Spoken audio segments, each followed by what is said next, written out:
বুকে আলিঙ্গন করল এক আপসহীন নিঃশ্বাস। রাজনীতি নয়, আজ ৫৬,০০০ বর্গমাইলে শুধুই শূন্যতার দীর্ঘশ্বাস, যেন কেউ মোচড় দিয়ে হঠাৎ করেই বুকের ভেতর থেকে তুলে নিয়ে গেছে একটি নাম।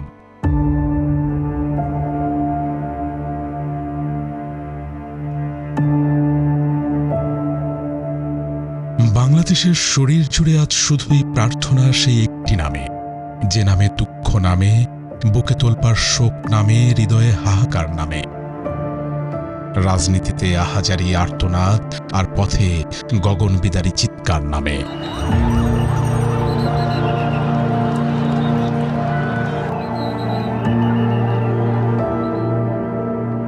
খালেদা জিয়া আর নেই, কিন্তু আজ এই নেই শব্দটার ওজন যেন গোটা একটা দেশের সমান।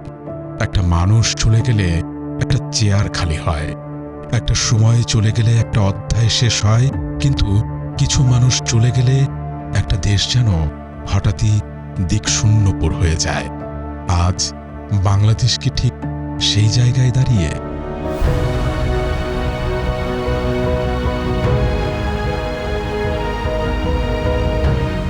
জীবনভর দেশটাকে বহন করেছিলেন তিনি, কখনো ক্ষমতায়, কখনো কারাগারে, কখনো গৃহবন্দী চার দেয়ালের নিরেট চৌহদ্দিতে, কখনো বা হাসপাতালে নিশ্চুপ শুয়ে অক্সিজেন মাস্কে কেবল নিঃশ্বাসের উত্থান পতনের শব্দে। যদিও আর শ্বাস তুলবে না তার অঙ্গীকার, ইতিহাস, তার স্বপ্ন কিংবা বুকের ভেতর জমিয়ে রাখা অসমাপ্ত গল্প, তবে তা হয়তো রয়ে যাবে আমৃত্যু মানুষের হৃদস্পন্দনে।